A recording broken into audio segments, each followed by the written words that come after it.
आज के सेशन में हम लोग पढ़ेंगे 3 डायमेंशनल ज्योमेट्री में।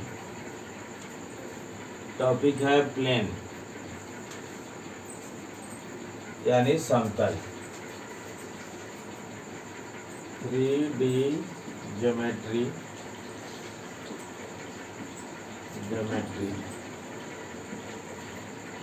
टॉपिक है इसमें प्लेन यानी समतल। तो सबसे पहले हम लोग समतल के डिफिनीशन को जानेंगे कि प्लेन यानी समतल क्या है। उसके बाद इससे रिलेटेड प्लेन का इक्वेशन जो है अलग अलग रूप में पढ़ेंगे। तो देखिए यहाँ पर प्लेन यानी जो है plane is a surface in which we take any two points and join them. Then all the points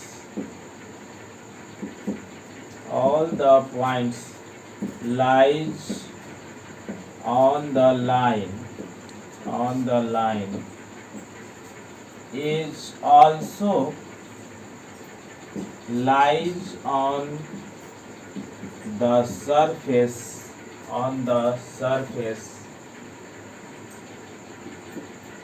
then a plane is formed। तब जो है एक समतल का निर्माण होता है। जैसे देख लीजिए यहाँ पर जो है, मान लीजिए कि ये हमने लिया एक फिगर और इस पर जो है कोई भी 2 पॉइंट ले लिया और उसको जो है ज्वाइन कर दिया। तो ज्वाइन करने के बाद इस पर जितना भी, अब इसके अलावा जो भी पॉइंट लिया जाए तो फिर से ये सभी का सभी पॉइंट, इस दोनों पॉइंट के अलावा जितना भी पॉइंट है उस लाइन पर, ठीक है, वो सभी पॉइंट उस लाइन के साथ साथ उस सरफेस पर पड़ रहा है। तब जाके जो है एक प्लेन का निर्माण होता है यानी समतल का निर्माण होता है। ठीक है, तो उसी को जो है ये डिफाइन किया गया है कि प्लेन इज ए सरफेस यानी समतल एक ऐसा सतह है जिस पर in which we take any 2 points, जिस पर हम जो है किसी 2 बिंदु को लें एंड ज्वाइन देम, उसको मिला दें, तो उस लाइन पर का जितना भी पॉइंट है उस लाइन के साथ साथ उस सरफेस पर भी पड़ेगा। तब जाके जो है प्लेन का निर्माण होगा, तो उसको हम लोग समतल कहेंगे। ठीक है, अब इसमें जैसे जो है पहला जो है एक थ्योरम है कि normal form of plane, normal form of plane यानी अभिलंब रूपी समतल।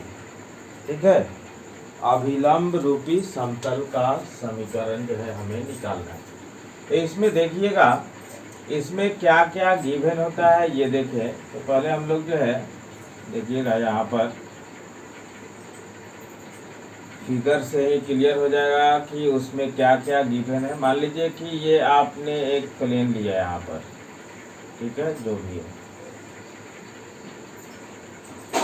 ठीक है। अब एक प्लेन लिया और इस पर जो है क्या है, एक जो है नॉर्मल दिया हुआ है इस पर, ठीक है। तो नॉर्मल इसके साथ जो है दिया हुआ है। तो नॉर्मल कहाँ से है, तो यहाँ पर ओरिजिन से, ठीक है, नॉर्मल वेक्टर। तो अब देखिए नॉर्मल वेक्टर जो है दिया हुआ है। अब यहाँ पर ये नॉर्मल वेक्टर हो गया, ठीक है। अब उसके बाद जो है देखिए ये नॉर्मल वेक्टर हो गया। अब यहाँ से मान लीजिए कि इस तरीक़ा से जो है ये जो है P हो गया और ये जो है Q हो गया, और Q का जो है R पॉइंट जो कि वेरिएबल है, जो कि क्या है, वेरिएबल है। तो जो कि वेरिएबल है, तब देखिए यहाँ पर इसका डायरेक्शन जो है इस तरीक़ा से, और इसका जो है डायरेक्शन जो है इस तरीक़ा से, ठीक है। ये तो PQ का डायरेक्शन जो है इस प्रकार से हो जाएगा। ये देखिए ये जो नॉर्मल है इस पर जो है परपेंडिकुलर है, ये जो नॉर्मल है वो किस पर, इस पर जो है परपेंडिकुलर गिवन है। तो यहाँ पर देखिए कि जब चलिएगा तो इसको अगर वेक्टर फॉर्म में लेना हो पोजीशन वेक्टर को, तो ये देख लीजिए OP एक प्रकार का डिस्टेंस का भी काम करेगा। OP जो कि D डिस्टेंस दिया हुआ है, जो कि OP जो है एक प्रकार का D डिस्टेंस के फॉर्म में दिया हुआ है। तो ये D डिस्टेंस के फॉर्म में दिया हुआ है, तो इसको अगर हम लोग वेक्टर के फॉर्म में लिखना चाहें तो OP vector equal to unit vector n into d भी लिख सकते हैं। तो ये वेक्टर के फॉर्म में आ गया। तो वेक्टर के फॉर्म में जब आ गया तो इसका पोजीशन वेक्टर जो है unit vector n into D के रूप में आएगा। अब देखिएगा, अब इस पर जो है ये नॉर्मल वेक्टर गिवन है, जो कि हमेशा जो है ओरिजिन से डिस्टेंस यहाँ पर परपेंडिकुलर डिस्टेंस रहेगा इसका। तो उस प्लेन, मान लीजिए प्लेन का नाम है पाई, तो इसका जो है ओरिजिन से ये परपेंडिकुलर डिस्टेंस OP गिवन है, जो कि डिस्टेंस क्या है, D है। और उसको जो है एक वेक्टर यूनिट वेक्टर के फॉर्म में ले लिया गया, जो कि नॉर्मल वेक्टर इससे इस पर है कहीं भी। अब देखिएगा इस प्लेन में आप जितना भी लाइन खींचे वो नॉर्मल उस पर हमेशा परपेंडिकुलर ही होगा। उस जब प्लेन पर परपेंडिकुलर है तो उस प्लेन में जितने भी लाइन आप खींचेंगे उस सब पर लंब होगा। जैसे मान लीजिए हम जो है इस जो है धरातल पर खड़ा है, तो हम लोग जो है इस धरातल पर खड़े हैं, तो धरातल पर अब वहाँ से जो भी लाइन आप खींचेंगे, यानी आप अपने पैर से चाहे मेरे पैर से यहाँ पर नीचे जब भी लाइन खींचेंगे तो उस सारे लाइन पर हम लोग जो है परपेंडिकुलर होंगे। तो उसी प्रकार से ये प्लेन का जब नॉर्मल जो है यानी परपेंडिकुलर डिस्टेंस D दिया हुआ है, तो उसको हमने एक जो है यूनिट वेक्टर लेके वेक्टर फॉर्म में बदल दिया, तो जिससे पोजीशन वेक्टर मिल गया। अब इसमें जो भी लाइन होगा उस पर भी परपेंडिकुलर होगा। तो यहाँ पर देखिए क्या होगा कि फ्रॉम फिगर, यानी आपको क्या गिवन है इसमें देख लीजिए, तब इक्वेशन प्राप्त करना है। ओरिजिन से उस प्लेन का परपेंडिकुलर डिस्टेंस, फिर एक जो है वेरिएबल पोजीशन वेक्टर तो अपने से लेते हैं, जिसको कि हम लोग स्ट्रेट लाइन ये सब कोनिक सेक्शन पहले से जो 2D में भी पढ़े हुए हैं, उसके अनुसार उस वेरिएबल पॉइंट को लोकस पॉइंट बोला जाता है, ठीक। तो उसके अनुसार जब चलेंगे आप, तो देखिए यहाँ पर कि OP वेक्टर और dot PQ vector equal to 0, क्योंकि ये जो है एक दूसरे पर परपेंडिकुलर है, तो डॉट प्रोडक्ट 0 होगा। तो OP वेक्टर जब निकालिएगा, ठीक है, तो OP वेक्टर का मतलब क्या है कि n डॉट जो है D, ठीक है ना, n डॉट D, तो D पर जो वेक्टर नहीं होगा, तो यहाँ पर OP वेक्टर। अब उसके बाद जो है PQ वेक्टर, PQ तो टर्मिनल माइनस इनिशियल करते हैं, चाहे आप रिजल्टेंट के पॉइंट ऑफ व्यू से भी आप निकाल सकते हैं, लेकिन हम लोग को PQ निकालना है तो डायरेक्ट निकालिए आप। तो PQ जब निकालिएगा तो आप जो है OQ यानी टर्मिनल माइनस इनिशियल यानी OP लिख सकते हैं, इक्वल टू क्या, 0। तो n डॉट, यहाँ पर डॉट है, D कांस्टेंट है, 0 में चला जाएगा, n वेक्टर है अभी है यहाँ पर, OQ वेक्टर यानी R, ठीक है, अब माइनस OP वेक्टर यानी n इंटू डी, ठीक है, इक्वल टू क्या 0। तो यहाँ पर जब चलेंगे आप तो देखिएगा कि n unit vector into dot r vector minus यहाँ पर n dot n into d equal to क्या 0। इसको जो है r डॉट n भी लिख सकते हैं और जो है माइनस सेम वेक्टर का डॉट प्रोडक्ट उसके मैग्नीट्यूड का स्क्वायर होता है, और जबकि n जो है यूनिट वेक्टर है तो ये 1 हो जाएगा। यानी कहने का मतलब क्या है कि r dot n minus d equal to 0 को आप लिख सकते हैं vector r dot unit vector n equal to d. तो जो कि देख लीजिए ये इक्वेशन जो प्राप्त हुआ हमारा, ये जो इक्वेशन हमारा प्राप्त हुआ वो वेक्टर इक्वेशन है। जबकि अगर कार्टेशियन इक्वेशन आपको निकालना हो, कार्तीय समीकरण निकालना हो, तो इसको variable point x y z के रूप में लिखेंगे, ठीक है। तो variable point x y z के रूप में लिखेंगे, जबकि यहाँ पर जो n जो यूनिट वेक्टर है उसको आप जो है डायरेक्शन कोसाइन के फॉर्म में लिखेंगे। डायरेक्शन कोसाइन के फॉर्म में लिखेंगे तो l i cap plus m j cap और प्लस एन के कैप, ठीक है। तो जब इस फॉर्म में लिखिएगा तो यहाँ पर देखिए ओ क्यू भी, ओ क्यू अब क्या हो जाएगा, यानी वेक्टर आर इक्वल टू जो है यहाँ पर जो मिल जाएगा आपको एक्स आई कैप प्लस वाई जे कैप और प्लस जेड ए कैप। अब इसी दोनों को जो है इसमें बस रख देना है। तो इसमें जब लिखिएगा तो आर डॉट एन, यानी डॉट प्रोडक्ट सेम का सेम के साथ होता है, तो l into x plus m into y plus n into z, यानी डेट इज जो है कार्टेशियन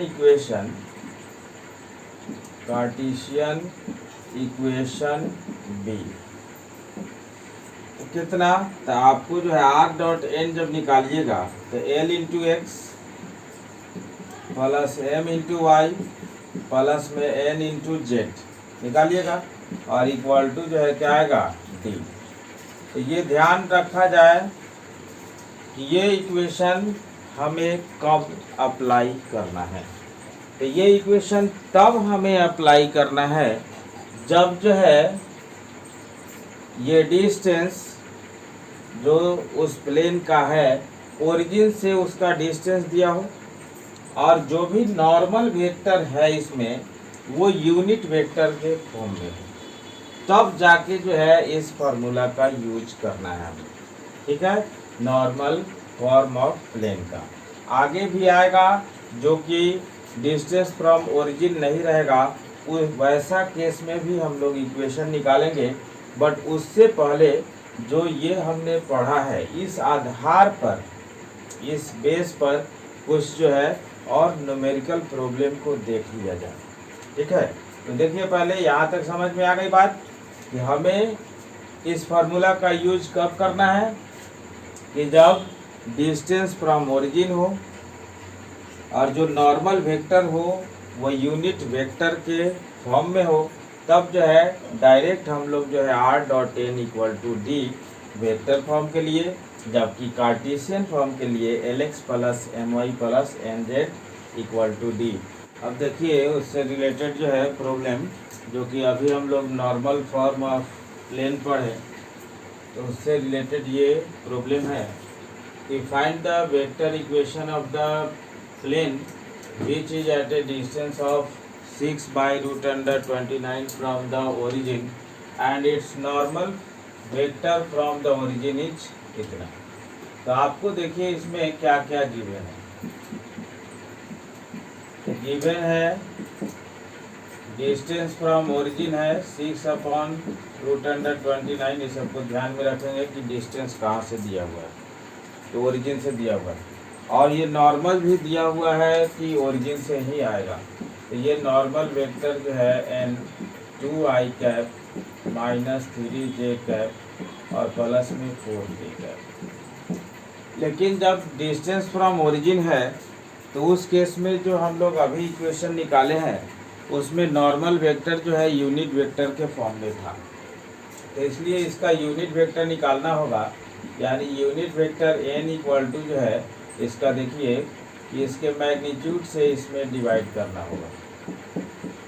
तो देख लीजिए इसका मैग्नीट्यूड कितना आने वाला है, तो √2 का स्क्वायर प्लस -3 का होल स्क्वायर प्लस 4 का होल स्क्वायर। यानी कहने का मतलब है यूनिट वेक्टर आपको मिल गया 2i cap -3j cap plus 4k cap by √29। तो अब आपको डिस्टेंस फ्रॉम ओरिजिन दिया है, नॉर्मल वेक्टर फ्रॉम ओरिजिन दिया है, लेकिन उसको हम लोग यूनिट वेक्टर में बदल लिए। तो आप जो है इक्वेशन में रख दीजिए, तो वेक्टर इक्वेशन मिलेगा आपको। तो वेक्टर इक्वेशन भी हम लोग क्या पढ़े हैं, तो vector r dot unit vector n equal to क्या डी डिस्टेंस फ्रॉम ओरिजिन। तो वेक्टर r डॉट ये देखिए कितना, तो 2i cap -3j cap plus 4k cap by √29 और इक्वल टू जो है कितना, तो 6/√29। इससे ही कैंसिल हो गया। तो आपको जो इक्वेशन बना r dot 2i cap -3j cap plus 4k cap, ठीक है, और इक्वल टू कितना, 6। यहाँ पर जो है ये देख लीजिए नॉर्मल वेक्टर हो गया, ये जो है डिस्टेंस फ्रॉम ओरिजिन हो गया। यहाँ पर ये ध्यान में रखिए, तो ये डिस्टेंस फ्रॉम ओरिजिन तो है मेनली रूप से 6/√29, लेकिन अगर जो है यहाँ पर ये यूनिट वेक्टर नहीं है तो ये डिस्टेंस जो होगा कोई ज़रूरी नहीं है कि डिस्टेंस फ्रॉम ओरिजिन ही है। डिस्टेंस फ्रॉम ओरिजिन कब होगा, जब ये यूनिट वेक्टर के फॉर्म में होगा, यानी यहाँ तक होगा तब ये डिस्टेंस फ्रॉम ओरिजिन होगा, अन्यथा ये डिस्टेंस फ्रॉम ओरिजिन नहीं होगा। यानी अदर पॉइंट से वो डिस्टेंस हो सकता है बट ओरिजिन से नहीं। तो आप देखिए अब इससे रिलेटेड एक और प्रॉब्लम है यहाँ कि find the direction cosine of the unit vector perpendicular to the plane इतना पासिंग थ्रू द ओरिजिन। तो देख लीजिए यहाँ पर कि हम लोग को जो है जब चलेंगे तो देखिए जो इक्वेशन दिया हुआ है vector r dot 6i cap -3j cap और -2k कैप और प्लस में 1 इक्वल टू 0, ठीक है। तो यहाँ पर देखिए कि डिस्टेंस तो कभी निगेटिव होता नहीं है, तो यहाँ पर इसी को सजाते हैं, माइनस इसी में लगा देते हैं। तो -r dot 6i cap -3j cap और -2k कैप, इसका मतलब है 1 उधर चला जाएगा, 1 उधर चला जाएगा। अब हमको क्या निकालना है, देखिए कि find the direction cosine of the unit vector perpendicular to the plane इतना पासिंग थ्रू ओरिजिन। तो देख लीजिए यहाँ पर जब ये नॉर्मल वेक्टर यूनिट वेक्टर के फॉर्म में है तब इसमें i j k का जो गुणांक बनेगा, कोफिशिएंट बनेगा, यानी 2/√29 -3/√29 4/√29, वही जो है direction cosine of the normal to the plane from the origin होगा। यानी उस प्लेन पर, उस समतल पर मूल बिंदु से अभिलंब, जो कि मूल बिंदु से ही अभिलंब होगा, वो उसका डायरेक्शन को साइन जब जो है ये वेक्टर यूनिट वेक्टर के फॉर्म में नॉर्मल वेक्टर रहेगा तब होगा। तो इसका मतलब है इसमें देखिए माइनस को इसमें अप्लाई कर दें तो vector r dot -6i cap plus 3j cap और माइनस प्लस हो जाएगा 2k कैप और इक्वल टू क्या हो जाएगा 1। अब इसका यूनिट वेक्टर जब निकालना है तो इसके यूनिट वेक्टर से इसमें डिवाइड करेंगे और जब ये यूनिट वेक्टर में आएगा तब उस यूनिट वेक्टर में i j k का जो कोफिशिएंट होगा वो direction cosine of the normal यानी परपेंडिकुलर होगा, ठीक है। तो यहाँ पर देखिए इसका मैग्नीट्यूड कितना आएगा, 36 9 45 4 49 का वर्गमूल 7। यानी जो है उस 7 से दोनों तरफ डिवाइड करना पड़ेगा। ये हो जाएगा -6/7 i cap plus 3/7 j cap और प्लस 2/7 k कैप, ठीक है ना, और इक्वल टू 1/7, ठीक है। तो find the direction cosine of the unit vector perpendicular to the plane इतना पासिंग थ्रू द ओरिजिन। तो यानी जो है DC ऑफ नॉर्मल कहिए चाहे परपेंडिकुलर कहिए फ्रॉम ओरिजिन इच। DC का मतलब डायरेक्शन कोसाइन यानी दिक कोज्या। तो कौन सी? हाँ R, यहाँ पर R। तो कितना? तो -6/7 3/7 और फिर जो है 2/7। यानी कहने का मतलब क्या हुआ कि आपको जो है डायरेक्शन कोसाइन यानी उस अभिलंब का द्विकोज्या -6/7 3/7 2/7। और देखिए ये जो है यूनिट वेक्टर के फॉर्म में है, तो ऐसा भी आपको कह सकता है कि इस प्लेन का डिस्टेंस फ्रॉम ओरिजिन भी बताएं, तब जो है आप जो है डिस्टेंस फ्रॉम ओरिजिन यानी डिस्टेंस फ्रॉम ओरिजिन का मतलब ये हो जाएगा 1/7 यूनिट, 1/7 यूनिट। अब उसी से रिलेटेड ये दो और प्रॉब्लम भी देख लिया जाए। जैसे जो है पहला प्रॉब्लम है find the coordinates of the foot of the perpendicular from the origin to the plane इतना इंच। यानी कहने का मतलब है कि ओरिजिन से जब इस पर जो परपेंडिकुलर डाला जा रहा है तो उसका जो है पाद बिंदु निकालना है। जैसे मान लीजिए कि यहाँ पर जो है एक प्लेन हमने बना दिया है, तो इस प्लेन का इक्वेशन है आपको 2x - 3y प्लस 4z - 6 = 0, ठीक है। अब देखिए यहाँ पर मान लीजिए कि ओरिजिन यहाँ पर दिया हुआ है 0 0 0। तो इससे जो नॉर्मल डाला गया है यानी इस पर जो परपेंडिकुलर बनेगा, अब इसका पॉइंट तो कुछ होगा, मान लीजिए O से डाला गया है, ये P पॉइंट होगा, तो P का पॉइंट जो है कुछ ना कुछ होगा x1 y1 z1।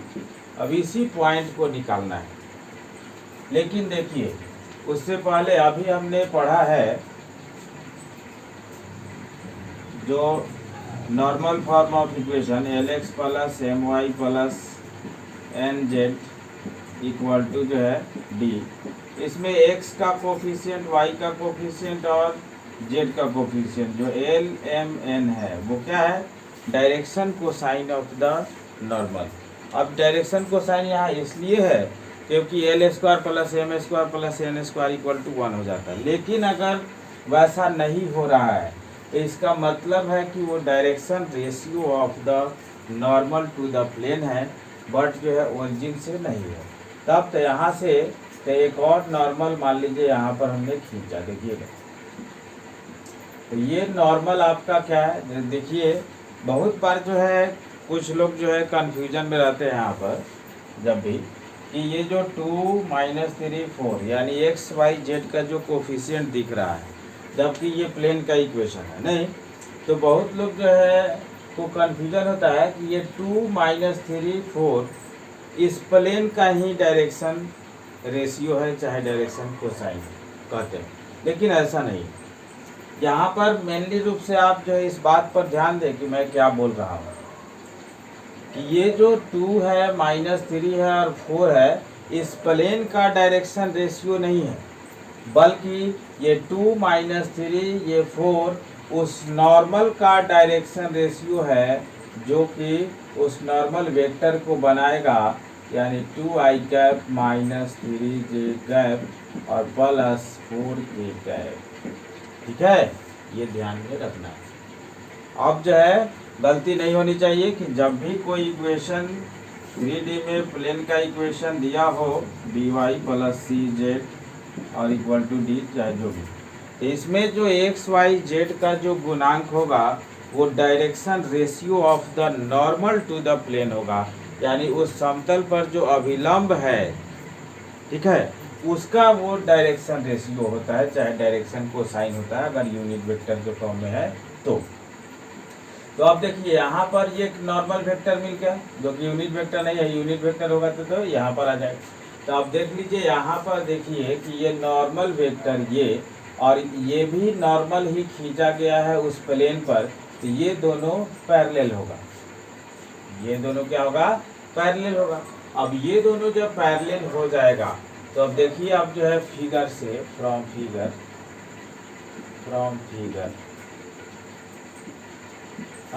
Direction ratio DR of OP, OP का डायरेक्शन रेशियो, तो वो इज इनिशियल हो गया, P इज टर्मिनल हो गया, यानी x1 minus 0 that is x1, फिर जो है कॉमा y1 माइनस 0 यानी y1, कॉमा z1 माइनस 0 यानी z1। ठीक है, तो डायरेक्शन रेशियो ऑफ OP आ गया। जबकि डायरेक्शन रेशियो ऑफ नॉर्मल यहाँ पर दिख रहा है 2 माइनस 3 4। तब देखिए कि ये दोनों जब पैरेलल है तो इसका मतलब है उसके डायरेक्शन रेशियो का रेशियो भी इक्वल होगा, यानी होगा क्या, x1/2 equal to y1/-3 equal to z, हाँ यहाँ पर z1 दिया हुआ है, तो z1 जो है कितना, तो 4।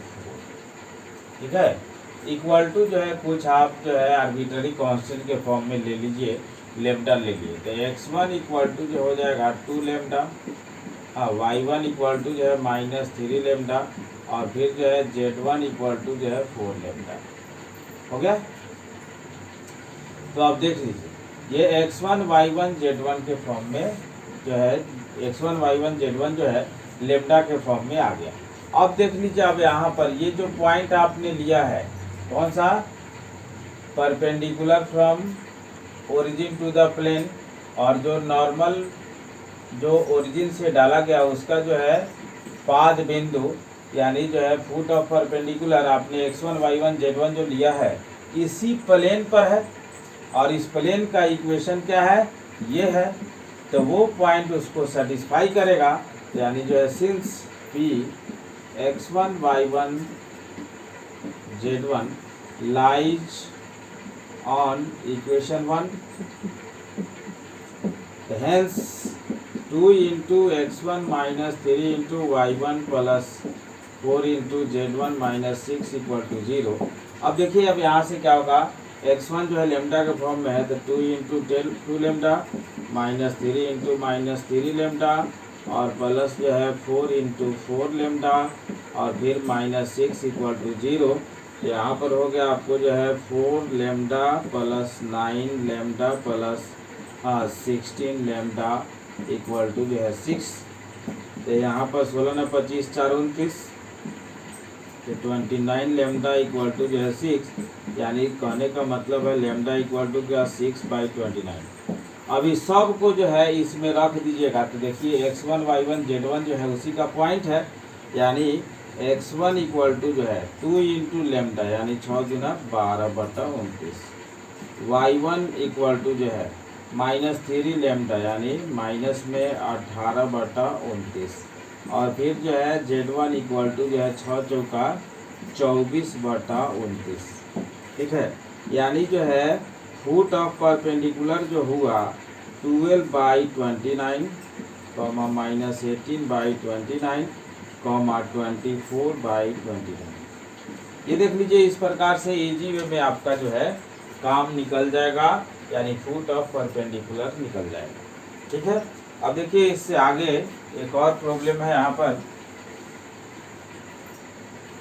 कि find the distance of the plane 2x minus 3y plus 4z minus 6 equal to 0 from the origin, यानी इस प्लेन का ओरिजिन से डिस्टेंस हमें निकालना है। तो देखिएगा यहाँ पर ध्यान में रहे कि जैसे कार्टेशियन इक्वेशन भी हम लोग देखे हैं, यहाँ पर भी अभी लिखे थे, तो उसके अनुसार जो है Lx plus My plus Nz equal to d, यानी x का गुणांक y का गुणांक z का गुणांक जो है L² plus M² plus N² equal to 1, तभी जो है यहाँ d डिस्टेंस फ्रॉम ओरिजिन है, ये ध्यान में रखा जाए। इसका मतलब है एक्स वाई जेड के गुणांक को आपको जो है डायरेक्शन कोसाइन के फॉर्म में बदलना पड़ेगा, जो कि डायरेक्शन रेशियो के फॉर्म में है। तो वैसा केस के लिए यहाँ पर जो है सॉल्यूशन में जब चलिएगा तो सबसे पहले जो है उस सब का स्क्वायर करके स्क्वायर रूट के अंदर जोड़िए, -3 का होल स्क्वायर प्लस 4 का होल स्क्वायर, यानी 16 9 25 4 29, ठीक है। और उससे क्या कीजिए, सब में दोनों तरफ डिवाइड कर दीजिए, ठीक है। तो डिवाइड कर दीजिएगा तो चूँकि since 2x - 3y plus 4z - 6 = 0 है, तो इसका मतलब है डिवाइड करना है √29 से, तो 2/√29x और -3/√29y और प्लस में 4/√29z और इक्वल टू जो है 6/√29 आ जाएगा, ठीक है। तो अब देखिए, अब ये सब का जो है स्क्वायर का सम जो है 1 आ जाएगा। इसका मतलब है हाई जो डिस्टेंस है ये वाला, वो डिस्टेंस फ्रॉम ओरिजिन होगा, तो that is distance from origin जो आपका हो गया, कितना हो गया 6/√29, ठीक है। तो इस प्रकार से जो है हम लोग आज के सेशन में नॉर्मल फॉर्म ऑफ प्लेन का इक्वेशन भी डिराइव किया और उससे रिलेटेड ये जो है 4 प्रॉब्लम भी किया।